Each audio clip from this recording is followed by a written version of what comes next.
Hello friends, welcome to class mathematics.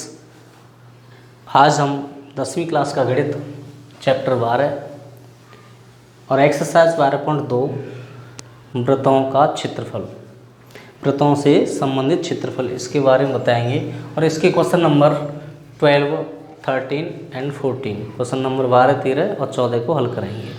तो चलिए question number 12 को देखेंगे सबसे पहले। और क्वेश्चन नंबर 12 में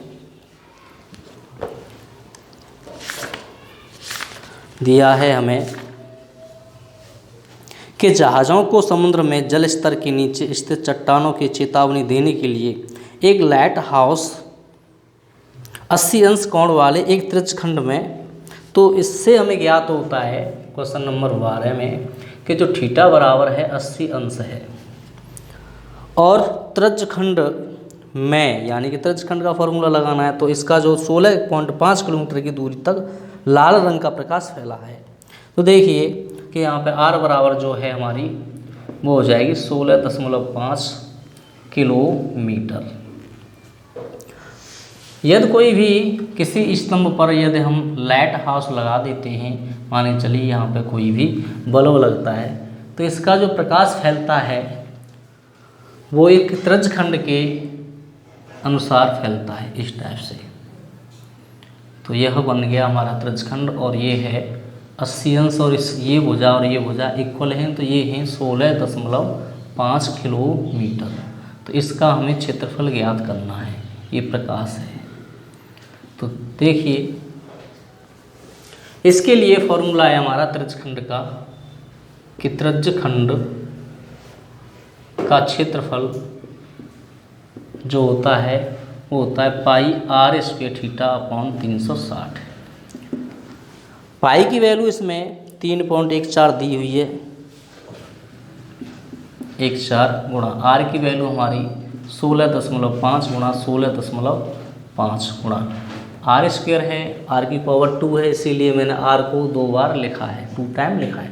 थीटा की जो वैल्यू है वो है 80 अंश बटे नीचे 360 आएगा।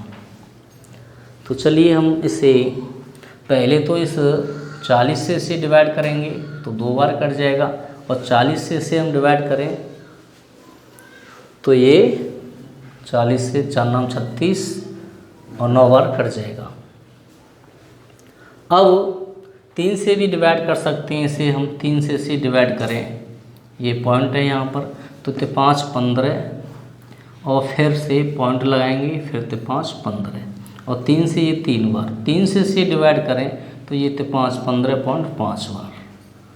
तो हमारे पास जो संख्या बचती है वो 3.14 और गुणा 5.5 2 टाइम है ये, और इधर 2 भी बचता है।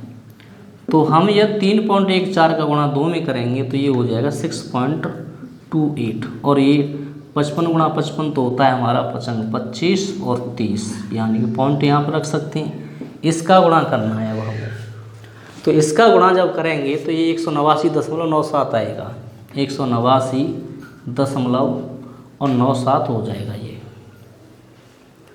तो यह किलोमीटर में है तो हम km इसके लिख देंगे और यही हमारा फाइनल आंसर हो जाएगा। तो चलिए ये क्वेश्चन नंबर 12 हो गया। मैं क्वेश्चन नंबर 13 की तरफ बढ़ता हूँ। तो 13 में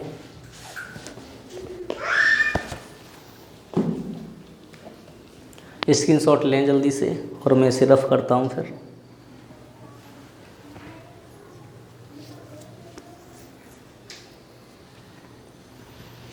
ठीक है, आगे नेक्स्ट बढ़ते हैं। अब क्वेश्चन नंबर 13 की तरफ चलते हैं। क्वेश्चन नंबर 13 में दिया है हमें कि एक गोल मेज पर, सबसे पहले एक गोल मेज बनानी होगी हमें, और गोल मेज पर 6 समान डिजाइन बने हुए हैं जैसा कि आकृति में दर्शाया गया है। तो मैं आकृति भी बना देता हूँ। ये इस प्रकार आकृति है इसकी। और इसमें 6 डिजाइन बने हुए हैं।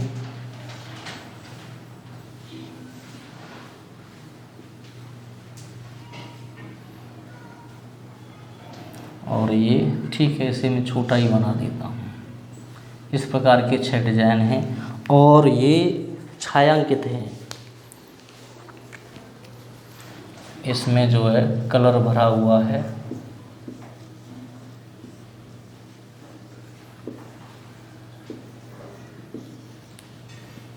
और इसका जो केंद्र बिंदु वो यहाँ मूल बिंदु है वृत्त का।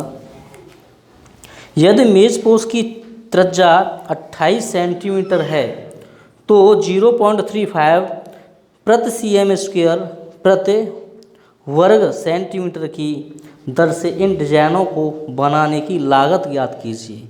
इसमें √3 की वैल्यू भी दे रखी है। इसमें √3 की जो वैल्यू है वो है 1.7 और केवल 7 तक ही है।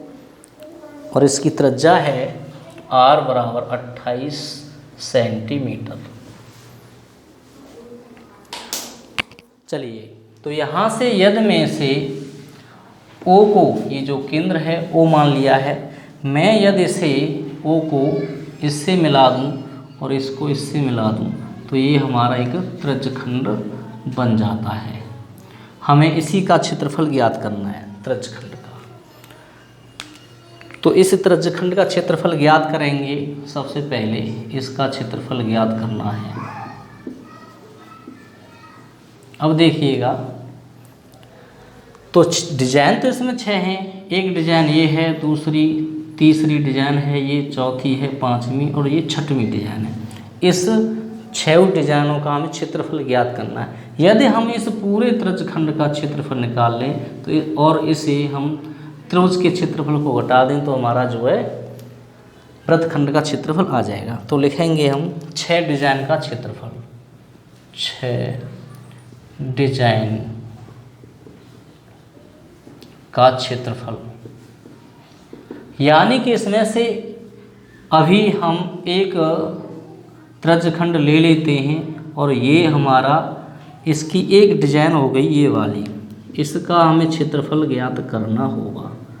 और ये भुजा और ये भुजा दी हुई है 28 सेंटीमीटर, ये भी हमारी 28 सेंटीमीटर ही होगी। अब बात आती है, ये थीटा कोण कितने अंश का होगा। ये पूरा जो कोण होता है ये तो 360 अंश का होता है। वो अब 360 में से हमारे पार्ट हैं 6, इसमें एक ये है, एक ये है, एक ये है, एक ये है। तो थीटा ज्ञात करने के लिए हम जो है थीटा के लिए थीटा इक्वल हो जाएगा 360/6, यानी 6 से 360 को डिवाइड करोगे तो 60 अंश थीटा आ जाएगा। तो ये जो है 60 अंश होगा। अब हम इसे हल करेंगे तो इसके लिए सबसे पहले हम त्रिज्यखंड का फॉर्मूला लगाएंगे और उसमें से हम त्रिभुज के क्षेत्रफल को माइनस कर देंगे, यानी कि घटा देंगे। तो चलिए, तो त्रिज्यखंड का क्षेत्रफल माइनस त्रिभुज का क्षेत्रफल, कोष्टक लगा देते हैं। और हमारी इस टाइप की आकृतियाँ इसमें 6 हैं तो 6 का गुणा हम आगे कर देते हैं। तो इक्वल के नीचे इक्वल का ही चिन्ह लगाएं और 6 त्रिज्यखंड का फॉर्मूला है हमारे पास πr² θ/360 माइनस त्रिभुज का क्षेत्रफल। अब देखना ये है कि त्रिभुज है कैसा। जब ये 60 अंश है, इसकी ये भुजा और ये भुजा तो इक्वल है, समान भुजाओं के सम्मुख कोण तो वैसे भी इक्वल होते हैं। तो ये 60 अंश है तो ये 120 के होंगे दोनों कोण, क्योंकि त्रिभुज के 3 अंत कोणों का ये 180 अंश होता है।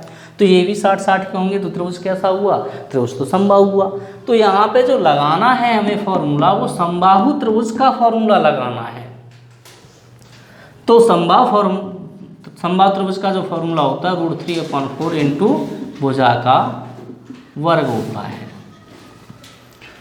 अब देखिए, मैं 6 को तो जैसे लिखा है वैसे ही लिखूंगा और पाई की वैल्यू दे रखी है, यहाँ पे पाई की वैल्यू दे रखी है, इसमें नहीं, पाई की वैल्यू नहीं दे रखी है। तो इसीलिए हम इसे 22/7 ही यूज करेंगे। तो 22/7 लगा दीजिए। और गुणा आर की जो वैल्यू है वो तो 28 है, यहाँ पे गुणा फिर से 28 करेंगे और θ4 हमने अभी निकाला है 60/360। यहाँ से आगे √3 की वैल्यू हमें दे रखी है 1.7 करेंगे बटे 4 कर दें, और भुजा कितनी है हमारी, भुजा तो 28 है, 28 सेंटीमीटर जो कि हमारी आर भी है और भुजा भी है त्रिभुज की।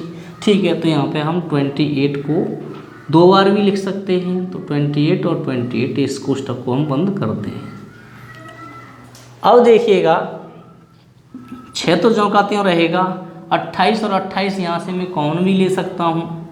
पहले 28 कॉमन ले लेता हूँ, वो वेनिस्ट है, और इस 6 से मतलब 60 से इस 360 को मैं डिवाइड करूँगा तो 6 से ये 6 बार कट जाएगा, और 7 से मैं इसे डिवाइड कर दूँ 28 को तो ये कट जाएगा 7 चौक 28 4 बार।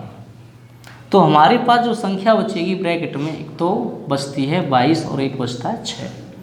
22 बचेगा और 28, सॉरी मैंने 28 को कॉमन ले लिया है, तो मैं इस 28 को यहाँ से हटाता हूँ और जो कहती हूँ रखूँगा इसे। 28 मैंने कॉमन लिया है, तो मैं इस 7 को भी यहाँ पे जो कहती हूँ छोड़ देता हूँ। तो चलिए, तो 28 और 28 मैंने ये कॉमन ले चुका हूँ पहले ही। अब हमारे पास जो संख्या बचेगी तो 22 बच जाएगी, ऊपर तो 22 ही बचेगी और नीचे हमारी 7 बचेगी, और एक 6 भी है। माइनस 1.7 बचता है अपॉन 4, तो यहाँ से हम 6 गुणा फिर से 28 गुणा 28 करेंगे, और ये हो जाएगा। इससे यदि हम करना चाहें तो अभी शॉर्ट और कर सकते हैं, इसे 2 से 11 बार काट दें, 2 से इसे 3 बार काट दें, तो 11 बचेगा और 7 दिया 21, माइनस 1.7 अपॉन 4, यानी कि 21 और 4 का एलसीएम ले हुए, तो एलसीएम के लिए हमें 6 गुणा 28 गुणा 28, इसका एलसीएम आएगा 21 और 4 का 21 चौक 84 ही आएगा, तो 84 तो इसका एलसीएम हो गया। और यदि में 11 चौक 44 हो गया, और 21 का गुणा 1.7 में करेंगे, तो कीजिए इसका गुणा 21 का गुणा 1.7 में करना है, तो 21 गुणा 21 सत्ते 147 होते हैं, 7 आ गया, और 21 एक 21 और 14 हो गए 35, तो ये आ जाएगा 35.7। 44 में से 35.7 घटाने हैं, और देखिएगा अगर यदि मैं 28 से इस 84 को काट सकता हूँ, 3 बार कटेगा, और 3 से इसे 6 को काटूंगा तो 2 बार कट। तो ये जो है यहाँ से हम 28 दूनी 56 हो गया, मैं इधर कर लेता हूँ इसे 56 गुणा 28 दूनी 56, और ये 44 में से 35.7 को घटाएंगे तो ये आएगा 8.3 आएगा ये। अब 8.3 और 5.6 का जब गुणा करेंगे तो आंसर आना चाहिए, यहाँ पे जो हमारी जो वैल्यू है वो आनी चाहिए। तो चले 56 का और 8.3 का गुणा कर लेते हैं।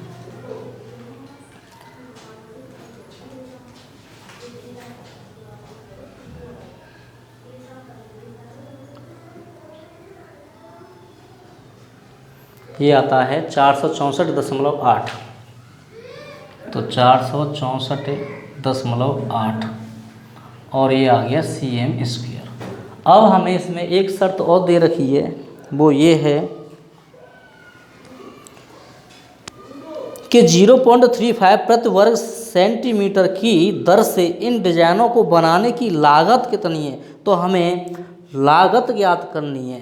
तो लागत के लिए हम लिखेंगे लागत इक्वल हो जाएगी 464.8 गुणा 0.35,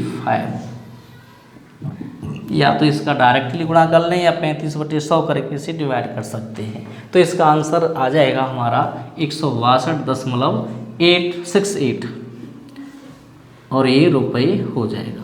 इस प्रकार हम इस क्वेश्चन को हल कर सकते हैं।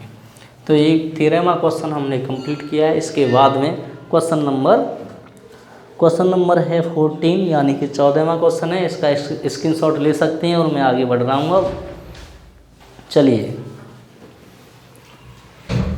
तो मैं इसे रफ करता हूँ, और रफ करने के बाद में क्वेश्चन नंबर 14। क्वेश्चन नंबर 14 में जो कि इस एक्सरसाइज का 14वां क्वेश्चन है और लास्ट क्वेश्चन भी है, अंतिम क्वेश्चन है, और इसी के साथ यह एक्सरसाइज भी कंप्लीट हो जाएगी। तो इसमें दिया है कि त्रिज्या आर, त्रिज्या यानी कि आर इक्वल कैपिटल आर है, और उस त्रिज्यखंड का क्षेत्रफल ज्ञात कीजिए जिसका कोण P अंश है, यानी कि जो थीटा दिया है वो P अंश है। जब थीटा बराबर P अंश है तो हमें त्रिज्यखंड का क्षेत्रफल ज्ञात करना है। त्रिज्यखंड का क्षेत्रफल,